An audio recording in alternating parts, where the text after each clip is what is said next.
ಬೆಂಗಳೂರಿನಲ್ಲಿ ಬೆಳ್ಳಂಬೆಳಗ್ಗೆ ವರ್ಣ ಅಬ್ಬರಿಸಿದ್ದಾನೆ. ಬಿಟ್ಟು ಬಿಡದೆ ಸುರಿದಂತ ಮಳೆಗೆ ಮೆಜೆಸ್ಟಿಕ್, ಕಾರ್ಪೊರೇಷನ್, ಮಲ್ಲೇಶ್ವರಂ, ಯಶವಂತಪುರ ಸೇರಿದ ಹಾಗೆ ನಗರದ ಹಲವು ಕಡೆ ಅವಾಂತರ ಸೃಷ್ಟಿಯಾಗಿದೆ. ದಿಢೀರ್ ಮಳೆಯಿಂದಾಗಿ ವಾಹನ ಸವಾರರು ಪರದಾಡಿದರು.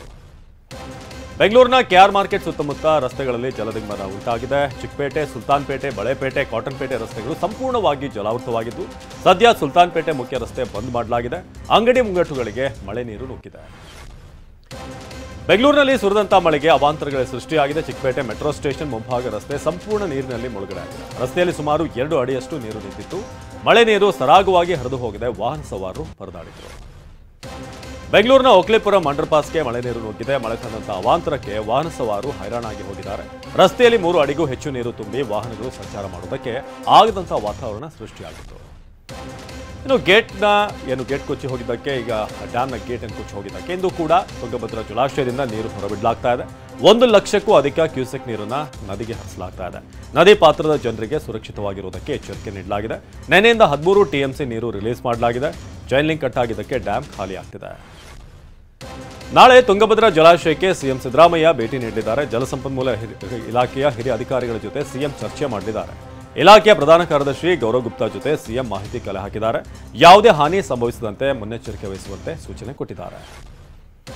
ತುಂಗಭದ್ರಾ ಜಲಾಶಯದ ಕ್ರಸ್ಟ್ ಗೇಟ್ ಕೊಚ್ಚಿ ಹೋಗಿದ್ದು ವಿಪಕ್ಷಗಳು ಕಿಡಿಕಾರ್ತಿವೆ. ಇಂದು ಟಿಬಿ ಜಲಾಶಯಕ್ಕೆ ಬಿವೈ ವಿಜೇಂದ್ರ ಭೇಟಿ ನೀಡಿದ್ದಾರೆ. ಮಧ್ಯಾಹ್ನ 12:30ಕ್ಕೆ ಡ್ಯಾಮ್ ವೀಕ್ಷಣೆ ಮಾಡಲಿದ್ದಾರೆ. ಡ್ಯಾಮ್ನ ಕ್ರಸ್ಟ್ ಗೇಟ್ ವೀಕ್ಷಿಸಿ ಅಧಿಕಾರಿಗಳಿಂದ ಮಾಹಿತಿ ಪಡೆಯಲಿದ್ದಾರೆ.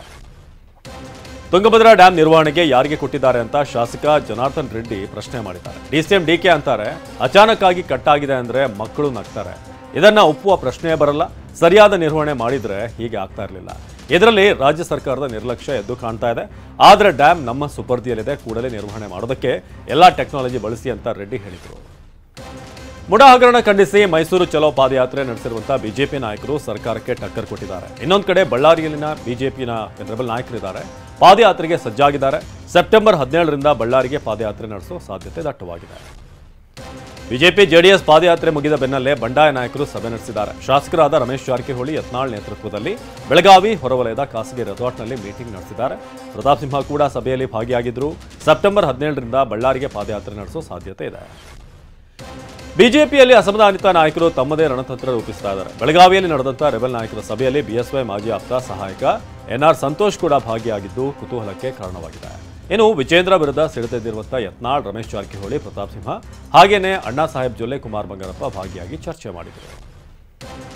ವಾಲ್ಮೀಕಿ ನಿಗಮ ಹಗರಣ ಹಾಗೂ SC/ST ಅನುದಾನ ದುರ್ಬಳಕೆಗೆ ವಿರೋಧಿಸಿ ಕೂಡಲ ಸಂಗಮದಿಂದ ಬಳ್ಳಾರಿವರೆಗೆ ಪಾದಯಾತ್ರೆಗೆ ಬಿಜೆಪಿಯ ರೆಬೆಲ್ ಟೀಮ್ ಪ್ಲಾನ್ ಮಾಡಿದೆ ಅನ್ನಲಾಗಿದೆ. ಯಾರೊಬ್ಬರನ್ನ ಹೀರೋ ಮಾಡಲು ಈ ಹೋರಾಟ ಅಲ್ಲ ಅಂತ ಬಿವೈ ವಿಜೇಂದ್ರ ವಿರುದ್ಧ ಶಾಸಕ ಯತ್ನಾಳ್ ಕಿಡಿಕಾರಿದ್ದಾರೆ. ಮುಡಾ ಹೋರಾಟ ಕೇವಲ ಮೈಸೂರಿಗೆ ಮಾತ್ರ ಸೀಮಿತ ಹೋರಾಟವಾಗಿದೆ. ಆದರೆ ವಾಲ್ಮೀಕಿ ನಿಗಮದ ಹಗರಣ, SC/ST ಹಣ ದುರ್ಬಳಕೆಯಾಗಿದ್ದು ಇವೆಲ್ಲ ರಾಜ್ಯಕ್ಕೆ ಸಂಬಂಧಪಟ್ಟಿದ್ದು ಅಂತ ಶಾಸಕ ಬಸನಗೌಡ ಪಾಟೀಲ್ ಹೇಳಿದರು. ಕಾಂಗ್ರೆಸ್ನವರು ಏನ್ ಮಾಡಿದ್ರು ಅಂತ ಸಭೆಯಲ್ಲಿ ಅಭಿಪ್ರಾಯ ವ್ಯಕ್ತವಾಗಿದೆ. ಕೇಂದ್ರ ನಾಯಕರನ್ನ ರಾಜ್ಯಕ್ಕೆ ಕರೆಸಿ ಮಾತುಕತೆ ನಡೆಸಲು ತೀರ್ಮಾನಿಸಿದ್ದೇವೆ ಅಂತ ಯತ್ನಾಳ್ ಹೇಳಿದರು. ಇದು ಅತೃಪ್ತರ ಸಭೆಯಲ್ಲ ಎಂದಿರುವಂತಹ ಅರವಿಂದ್ ಲಿಂಬಾವಳಿ ಬಿಜೆಪಿ ಬಲವರ್ಧನೆಗೆ ಸಭೆ ಮಾಡಿದ್ದೇವೆ ಅಂತ ಸಮಜಾಯಿಷಿ ನೀಡಿದ್ದಾರೆ. ವಿಧಾನಸಭೆ, ಲೋಕಸಭೆ ಚುನಾವಣೆಯಲ್ಲಿ ಪಕ್ಷಕ್ಕೆ ಹಿನ್ನಡೆಯಾಗಿದೆ. ಬಿಜೆಪಿ ಪಕ್ಷವನ್ನು ಇನ್ನಷ್ಟು ಗಟ್ಟಿಗೊಳಿಸುವುದಕ್ಕೆ ಸಭೆ ನಡೆಸಿದ್ದೇವೆ. ಅಲ್ಲದೆ ವಾಲ್ಮೀಕಿ ವಿಚಾರವಾಗಿ ಕೂಡಲ ಸಂಗಮದಿಂದ ಬಳ್ಳಾರಿವರೆಗೂ ಪಾದಯಾತ್ರೆ ಮಾಡಲಿದ್ದೇವೆ ಅಂತ ಹೇಳಿದ್ದಾರೆ.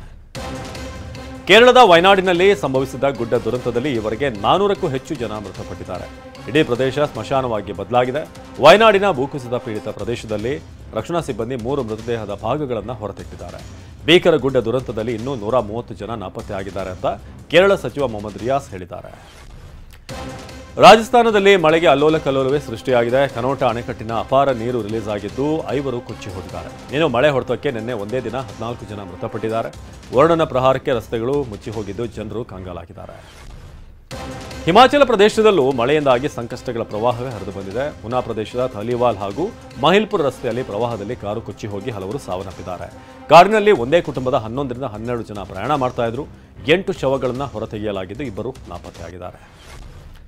ಸೇಂಟ್ ಮಾರ್ಟಿನ್ ದ್ವೀಪದ ಸಾರ್ವಭೌಮತ್ವವನ್ನು ಅಮೆರಿಕಾಗೆ ಬಿಟ್ಟುಕೊಟ್ಟಿದ್ರೆ ನಾನು ಅಧಿಕಾರದಲ್ಲಿ ಇರಬಹುದಾಗಿತ್ತು ಅಂತ ಶೇಖ್ ಹಸೀನಾ ಸ್ಫೋಟಕ ಮಾಹಿತಿ ಹೊರಹಾಕಿದ್ದಾರೆ. ಸೇಂಟ್ ಮಾರ್ಟಿನ್ ದ್ವೀಪ ಬಂಗಾಳಕೊಲ್ಲಿಯ ಈಶಾನ್ಯ ಭಾಗದಲ್ಲಿ ಕೇವಲ 3 ಕಿಲೋಮೀಟರ್ ಚದರ ವಿಸ್ತೀರ್ಣದಲ್ಲಿದೆ. ಈ ದ್ವೀಪಕ್ಕಾಗಿ ಅಮೆರಿಕ ಹೋರಾಟ ನಡೆಸ್ತಾ ಇದೆ. ಮೇ ತಿಂಗಳಿನಿಂದ ನಮ್ಮ ಸರ್ಕಾರ ಉರುಳಿಸಲು ಪಿತೂರಿ ಮಾಡಲಾಗಿದೆ ಅಂತ ಅಮೆರಿಕದತ್ತ ಬೊಟ್ಟು ಮಾಡಿದ್ದಾರೆ.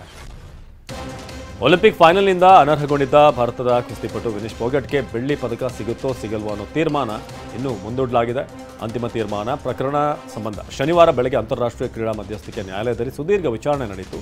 ಬಳಿಕ ಆದೇಶವನ್ನು ಕೋರ್ಟ್ ಕಾಯ್ದಿರಿಸಿತು. ಇದೀಗ ಮತ್ತೆ ತೀರ್ಪು ಮುಂದೂಡಿದ ಕೋರ್ಟ್ ಆಗಸ್ಟ್ 13ರ ಮಂಗಳವಾರ ರಾತ್ರಿ 9:30 ಒಳಗಾಗಿ ಪ್ರಕಟಿಸುವುದಾಗಿ ತಿಳಿಸಿದೆ. ಭಾರತದ ಮಹಿಳಾ ಕುಸ್ತಿಪಟು ವಿನೇಶ್ಗೆ ಕನಿಷ್ಠ ಪಕ್ಷ ಬೆಳ್ಳಿ ಪದಕ ಆದರೂ ನೀಡಲೇಬೇಕು. ಯಾವ ಆಧಾರದಲ್ಲಿ, ಯಾವ ನಿಯಮದ ಅಡಿಯಲ್ಲಿ ಅವರನ್ನು ಅನರ್ಹ ಮಾಡಿದ್ದಾರೋ ಈ ಬಗ್ಗೆ ನನಗೆ ಅಷ್ಟು ಗೊತ್ತಿಲ್ಲ. ಸೆಮಿಫೈನಲ್ನಲ್ಲಿ ನಿಯಮ ಪ್ರಕಾರವೇ ಗೆದ್ದಿದ್ದಾರೆ. ಹೀಗಾಗಿ ವಿನೇಶ್ಗೆ ಕನಿಷ್ಠ ಪಕ್ಷ ಬೆಳ್ಳಿ ಪದಕ ಆದರೂ ನೀಡಲೇಬೇಕು ಅಂತ ಮಾಜಿ ಕ್ರಿಕೆಟಿಗ ಸೌರವ್ ಗಂಗೂಲಿ ಹೇಳಿದ್ದಾರೆ.